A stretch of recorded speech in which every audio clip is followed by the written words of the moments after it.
함께 나눌 하나님 말씀은 구약성경 창세기 21장 1절부터 5절까지 말씀입니다.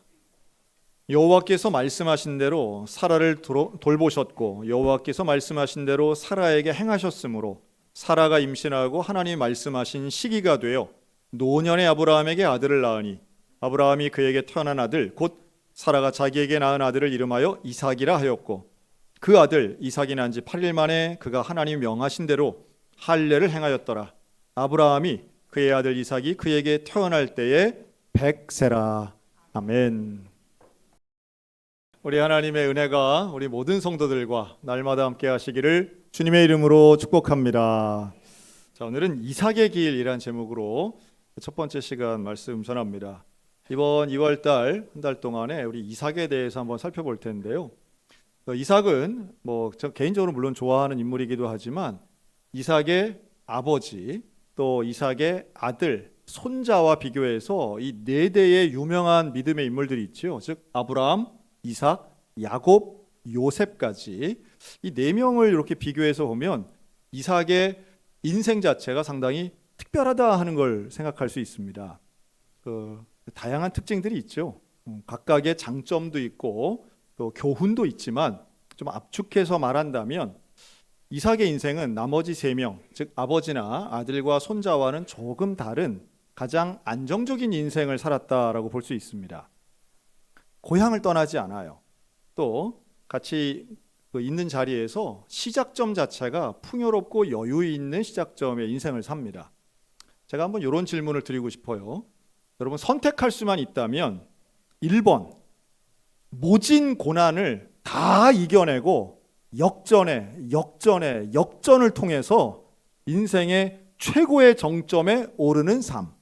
2번 이렇게 1등까지는 필요 없고 그냥 이렇게 평안하고 고요하지만 점진적으로 조금씩 나아지는 큰 고통도 큰 고난도 대단한 성공도 없지만 남들만큼 사는 삶. 1번을 선호하시겠습니까? 2번을 선호하시겠습니까? 아마도 여기에 좀 갈릴 수는 있겠죠. 갈릴 수는 있는데 이 조건 하나만 포함하면 아마 대부분이 2번을 택하시리라고 생각합니다. 여러분들의 자녀는 어떤 삶을 살기를 원하세요? 자국 깨면 사고가 터지고 그냥 자국 깨면 이상한 문제가 발생하고 근데 그걸 또 드라마틱하게 이겨내고 그냥 병마와 싸워 이기고 부도가 난 걸 다시 세우고 사기를 3번 두들겨 맞았는데 4번으로 뚜기같이 일어나고 이런 삶이 훌륭하고 대단하긴 하지만 내 자식은 좀 그렇게 안 살았으면 좋겠어. 대부분의 부모들이 그런 생각하잖아요. 그런데 우리의 인생은 사실 우리가 원하는 것처럼만 흘러가지는 않습니다. 때로는 입을 꼭 다물고 주먹을 불끈 쥐고 그 치열한 경쟁에서 밀리지 않고 싸워야 할 때도 분명히 있죠. 야곱의 인생이 그랬던 것 같아요. 끊임없이 경쟁하고 손해보지 않으려고 하고 그냥 어떻게 하면 밀리지 않으려고 하고 이상한 사람들 만나면 그때마다 뒤통수 안 맞으려고 깨어있는 삶. 이게 야곱의 삶이었죠. 또 가는 데마다 희한하게도 형들한테 버림받고 종살이하고 옥살이하고 억울한 일이 쌓이고 쌓였던 요셉을 생각하면 젊은 날에 저런 고생 분명히 아무리 나중에 대단한 성공이 있어도 그런 고생을 일부러 하려는 사람은 없을 겁니다. 그런데 반면 그에 비해 이삭의 인생은 좀 달랐어요. 이삭은 일단 태어남의 자체가 기적 같은 탄생을 합니다. 아버지가 100살에 태어나는. 참 놀랍죠? 근데 그것을 오늘 본문은 뭐라고 말씀하느냐 하면 하나님 말씀하신 대로 이것을 갈라디아서 4장에서는 이삭은 하나님의 약속의 자녀라고 말하는데요. 하나님의 말씀은 그만큼 이전에 이미 아브라함과 약속하셨고 사라와 약속하신 그 말씀 그대로 잉태하게 하셨고 태어나게 하셨다는 거죠. 기적이죠. 그런데 이러한 모든 기적도 사실은 믿고 보면 알고 보면 하나님이 약속하신 것을 이루어 주신 것입니다. 오늘 저와 여러분이 이 자리에 있는 것 당연한 것 아니고 이 땅에 존재하는 것 당연한 것 아닌 하나님이 약속하신 기적인 줄로 믿으시기 바랍니다. 그렇게 기적적으로 태어났는데 놀랍게도 아버지가 그 지역 최고의 부자였던 거예요. 아브라함은 족장 시대라고 그러죠. 아브라함이 살았던 시대는. 그런데 그 족장들 중에 아브라함 부자였어요. 그 지역에선 가장 유력한 사람입니다. 양도 많고요, 재산도 많고 종도 많았던 사람이에요. 작은 부대 같은 종들을 이끌었던 사람이 아브라함입니다. 믿음의 조상이고 내가 내게 명령할 땅으로 가라 해서 본토 친척 아비집을 두고 떠나긴 했지만 아브라함은 가진 게 많은 사람이었어요. 자식만 없었지. 근데 그런 집에 약속의 자녀로 100살이 된 아브라함에게 주어진 아들이었으니 이삭이 얼마나 사랑받았을까요? 얼마나 귀하게 컸겠습니까? 그리고 마침내 이 아브라함은 갖고 있던 모든 재산을 다 이삭에게 줍니다. 그러니까 다시 말해 이삭은 태어날 때부터 부잣집에 도련님으로 귀하게 자라고 출생이 남달랐어요. 그리고 그랬던 이삭이 또 하는 사업마다 잘 돼요. 그가 농사를 지으면 성경에 몇 배의 결실을 얻느냐, 100배의 결실을 얻었다고 합니다. 사실 아무리 농사를 열심히 져도 이 시대에 100배를 얻을 수는 없거든요. 그런데 이삭은 하는 것마다 잘 되고 농사도 잘 돼, 목축도 잘 돼. 그래서 거부가 되었다고 말합니다. 아버지도 부자였는데 아들이 그걸 이어서 더 큰 부자가 된 거예요. 제가 이번 주 뉴스를 보니까요, 우리 대한민국에 처음으로 쓰레기량이 줄었답니다. 다른 쓰레기가 아닌 음식물 쓰레기 버리는 배출량이 줄어들었대요. 처음 있는 일이랍니다. 한 10% 정도 줄었는데요. 이게 아파트나 가정집에서 나오는 음식물 쓰레기가 줄어든 게 아니라 작은 식당, 자영업자들이 운영하고 있는 식당에서 나오는 음식물 쓰레기가 현격하게 줄어든 거예요. 뭘 의미할까요? 장사가 안 되는 거예요. 장사가 안 되는 거예요. 뭐 강원도뿐 아니라 전국이 비슷하죠. 상가마다 텅텅 빕니다. 그 큰 지식산업센터가 텅텅 비어 있어요. 많은 사람들이 임대하신 분이나 건물을 소유하신 분이나 다 눈물 쏟으며 난감해하고 있는 경제적 불황기를 겪고 있습니다. 어떤 산업이 잘 될지 한 치 앞도 내다볼 수 없습니다. 아마 혹시라도 또 엔비디아 주식 사신 분들 지금 되게 당혹스럽다고 하시더라고요. 전 잘 모르겠는데 주식도 사업도 자영업도 장사도 하나같이 어려운 때, 그런데 놀랍게도 이 이삭은 하는 사업마다 잘 된 거예요. 오늘날로 치면 음식을 팔아도 대박이 나고 뭘 제조업을 해도 사람들이 막 구름대같이 몰려드는 이런 일들이 일어나는 거죠. 그러니까 어떤 면에서 보면 이삭은 참 수월하게 인생 살아가는 것처럼 보이는 사람이었습니다. 우리 다 그런 거 좀 바라잖아요. 형통이라고 하는 건 내가 노력한 것보다 훨씬 많이 받고 때로는 노력을 안 해도 좀 많이 들어오는 거. 그렇죠? 근데 이삭은 어떻게 이런 삶을 살 수 있었을까요? 또 이런 삶이 우리에게 주는 교훈은 무엇일까요? 이삭은 돕는 사람들도 많았습니다. 그래서 이삭은 결혼할 때가 되어서 사실 신부감을 찾으러 가지도 않고요. 자기 집에 있는데 늙은 종 엘리멜렉이 멀리까지 가가지고 리브가를 데려와요. 그런데 그가 하는 일이 얼마나 전심전력을 다했던지 아브라함 마음에도 또 이 이삭의 마음에도 쏙 드는 귀한 여인이 오죠. 그래서 마음의 위로도 받고 어머니 사라의 죽음에 대한 상심했던 마음의 위로도 받고 너무 행복해합니다. 가만히 있어도 사람들이 막 도와주고요. 자기가 손댄 거는 농사든 사업이든 다 잘 되는 이 이삭의 인생은 어떤 면에서는 우리가 신앙생활을 하면서 우리가 바라기도 하고 원하는 인생일 가능성이 많습니다. 그냥 잘 되는 거죠. 근데 이 이삭에게는요, 주요한 특징이 몇 가지가 있습니다. 첫째는 이삭은 순종하는 사람이었다는 거예요. 놀랍게도 아버지 아브라함이 하나님의 명령을 받아서 모리아산에 올라가서 이 이삭을 죽이려고 할 때, 제물로 잡아 죽이려고 할 때 이삭이 순종하잖아요. 참 이삭은 보면 이 성품 자체도 또 행동하는 것이나 말하는 것이나 하나같이 좀 점잖고 평온하고 좀 여유가 있어요. 여유가 있어요. 그 모습을 보여주는 게 바로 그랄 목자들과의 우물 전쟁 사건입니다. 여러분이 광야 땅에서 우물 파는 게 되게 중요해요. 그런데 우물을 전에 아버지가 파놨던, 막혔던 그 우물을 새로 팠는데 이게 목자들끼리 싸움이 난 거예요. 보니까 그랄 지역에 있는 그 목자들이 이방인들이 와가지고 야, 이 우물 우리 거야. 그럼 아니면 우리가 써야 되겠어 라고 할 때 애써서 판 우물을 목자들이 무슨 소리야? 우리 주인 이삭 주인께서 이거 다 하신 건데 라고 해서 목자들끼리 갈등이 일어나자 이삭이 어떻게 했는지 아세요? 야, 싸우지 마. 줘버려. 그럽니다. 그쵸? 그리고 가서 두 번째 우물을 또 파는 거예요.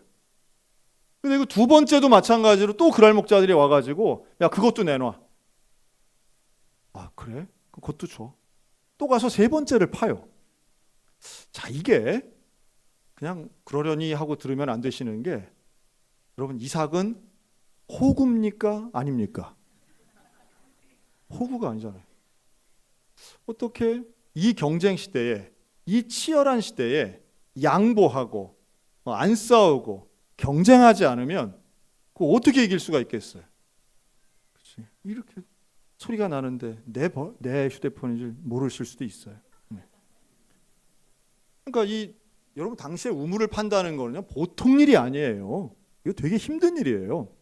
나중에 그 야곱의 우물 같은, 브엘세바에 있는 야곱의 우물 깊이가 50m 되거든요. 근데 이 이삭이 팠던 우물은 100m가 넘는다고 알려져 있어요. 하루 이틀 파는 게 아니라 거의 1년 넘게 파는 거예요, 이 우물은. 근데 그렇게 판다고 해서 또 꼭 물이 나오라는 법도 없는 거예요. 그 대단한 거죠. 그러니까 이렇게 애쓰고 노력해서 만든 우물을 양보한다? 이게 말이 그렇지 절대 쉬운 게 아니에요. 여러분, 근데 누가 이렇게 싸우지 않고 양보할 수 있을까요? 또 우리 인생을 살다 보면 여러분, 양보한다고 꼭 좋은 결과가 오든가요?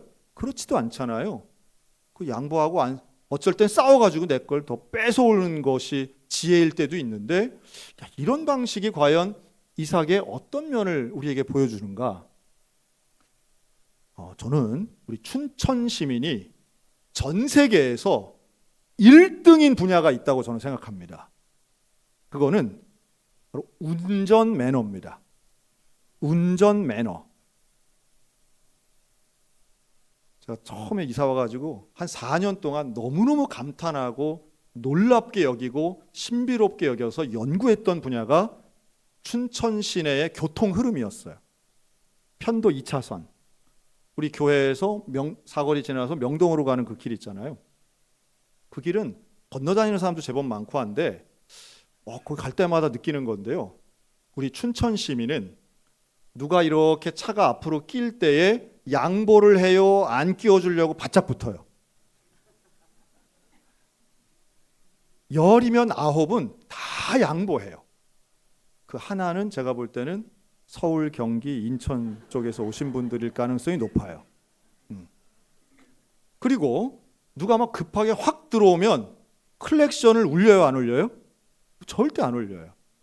가끔 10대에 한 대 울리는 분이 있는데 그분은 대전, 청주, 충주에서 오신 분일 가능성이 높아요. 너무 신기한 거예요. 어떻게 이렇게 양보를 하지? 그래서 제가 처음에 와가지고 이사 와서는 제가 그렇게 과속하는 편은 아니지만 너무 신기하고 삭삭삭 이런 운전 많이 했어요. 다 피해 주시는 거예요. 다 멈춰 주시고 한 번도 누가 저를 막 째려보거나 이런 분도 없는 거예요. 대단하다. 왜 여기는 이렇게, 우리 춘천은 이렇게 운전하는 분, 게다가 제한 속도 50km 그러면 되게 몇 킬로로 가는지 아세요? 그냥 체감상 한 30km로 가시는 것 같아. 천천히 안전하게 먼저 가세요. 이런 분위기가 어떻게 이럴 수가 있지? 그러다 제 나름대로 내린 결론이 있어요. 왜 우리는 이렇게 운전의 매너와 교통 질서를 잘 지킬까라고 하면, 우리 옆 사람 보고 그래도 가니까. 제가 내린 결론이에요. 뭐 다 맞는다는 얘기 아니에요. 양보해도 딱히 늦지 않더라고요. 그렇죠? 내가 뭘 끼워준다고 해서 내가 손해보는 게 아니에요. 저는 왜 나는 이런 양보 운전을 잘 안 했을까 생각을 해보니까 제가 그런 경험이 있는 거예요. 양보를 해줬다가 늦어본 경험이 있는 거예요. 한번 생각해 보세요. 한두 대 끼워줬는데 그것 때문에 신호가 한번 막히고 좌회전 신호 한번 못 받아서 중요한 모임에 지각을 했다. 그런 경험이 몇 번 쌓이면 양보를 잘 안 해주게 되는 거예요. 그러니까 이 여유라고 하는 건 사실은 환경의 탓도 상당히 큰 것 같아요. 전에 한번 말씀드렸죠. 미국 가서 제가 운전할 때 똑같은 걸 경험했는데요. 미국 분들도 얼마나 운전면허가 좋은지 몰라요. 그래서 야, 이 사람들 왜 이렇지? 선진국이 다르네 했는데 웬걸요? 뉴욕 맨하탄 가서 운전하는데 빵빵대고 창문 내리고 욕하고 뭐 빨리 가라고 번쩍대고 똑같더라고요. 아, 복잡하면 여유가 없으면 사람들 예민해지고 날카로워지고 여유가 좀 있으면 사람들이 다 품격을 지키고 하는 거 좀 자연스러운 일이다 하는 생각을 해봤어요. 물론 아닌 분들도 많이 있겠죠. 저는 이삭에게 있는 이 여유로움, 이것은 분명히 그에게 있는 경험에서부터 시작된다고 봅니다. 그에게 있는 성품도 기질도 한몫했겠죠.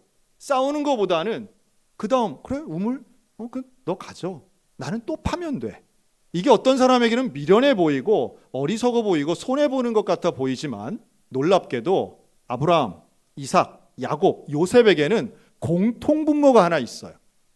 살았던 모양과 태도는 분명히 다른데 억울한 일을 당하고 힘든 일을 당하고 예측하지 못했던 일을 당하는 건 똑같은데요. 이들이 그런 일들 앞에서 대응했던 방식은 거의 비슷합니다.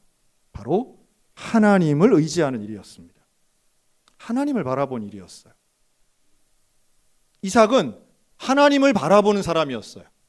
리브가를 기다릴 때도 그는 묵상하며 하나님 앞에 기도했던 사람이고요. 그가 팔 때마다 두 번째, 세 번째 그 우물에서 물이 나왔다는 건 너무 놀라운 이야기예요, 사실은. 팔 때마다 어떻게 우물에서 물이 나오겠습니까? 만약 그게 물이 안 나왔다고 생각해 보세요. 양보했더니 봐라 꼴 좋다, 더 망하는구나 라고 하지 않았겠어요? 그런데 이삭에게는 놀랍게도 그런 긍정적인 믿음이 있었던 것 같아요. 내가 이거 아니어도, 이런 경쟁이 아니어도, 이런 모진 삶이 아니어도 나는 하나님 붙잡고 갈 거야. 나는 하나님께 소망을 둘 거야 라고 하는 인생이라면 더 많은 우물을 못 가져도, 더 많은 양의 수를 늘리지 못해도 그는 분명히 형통한 인생을 살고 하나님과 함께하는 놀라운 승리하는 진짜 성공의 인생을 살게 될 줄로 믿으시기 바랍니다. 저는 그런 삶이 우리 교인들의 인생이었으면 좋겠습니다. 저는 이삭같이, 이삭이 갔던 그 길, 태어나는 것 자체가 기적이고요. 또 어려움과 당혹스러운 순간에도 하나님을 믿는 믿음 가지고 품격과 여유를 지킬 수 있는, 행할 수 있는 그런 모습의 신앙인들이었으면 참 좋겠습니다. 그럴 때에 이삭은 결국 의로움과 복의 상속자로 인정받습니다. 그는 아브라함으로부터는 물질의 복을 물려받지만, 그리고 그의 물질의 복은 결국 나중에 아들 야곱에게 축복의 기도를 하는데요. 이게 이제 이삭의 축복이라고 창세기 27장에 나와요. 이따 우리 찬양을 할 텐데, 그 이삭의 축복은 다름 아닌 이 땅의 기름진 복, 하늘의 형통의 복을 아들들에게 비는 거죠. 마치 본인의 인생을 아들들에게 전수하는 것 같은 그 내용이 그대로 담겨져 있습니다. 그리고 그는 신앙의 유산을 물려받은 사람이었어요. 모리아 산에서 순종했던 그 이삭의 모습은 오늘 우리들에게 젊을 때, 어릴 때, 오늘 말씀에 나오는 할례 받았던 그 어린 아기 이삭, 태어날 때부터 말씀 따라 태어나고 할례를 받고 모리아 산에선 제물이 되려고 했던 청소년 시기를 지나서 청년 장년이 되었을 때는 싸우지 않고 오히려 양보하면서도 평화의 방법으로 승리해내는 신앙을 이론이 아니라 실행으로 보여주는 그 이삭의 모습은 오늘 우리들 가운데 어렵고 곤란하고 당혹스러운 문제들 앞에서 이상한 사람을 만나고 불리한 조건들을 만났을 때 어떻게 살아야 하는가를 우리에게 명확히 보여준다고 믿습니다. 그럼에도 불구하고 그래도 이삭 정도 되면 살만하지 않겠어? 라고 하는 분들에겐 이 말씀을 하나 더 드리고 싶어요. 여러분, 이삭은 돈이 많고 건강했고 사람이 많았고 그리고 여유가 있었습니다. 여러분, 대개 이 조건이 갖추어지면 사람은 어떻게 하느냐 하면 타락하기 쉽습니다. 타락하기 쉬워요. 그 대표적인 인물이 바로 다윗이죠. 다윗이 죄를 지었을 때는 전쟁 시기가 아니었어요. 다윗이 죄를 지었을 때는 평화의 시절이었고, 다윗이 죄를 지었을 때는 가난할 때가 아닌 왕이었을 때였음을 기억해야 합니다.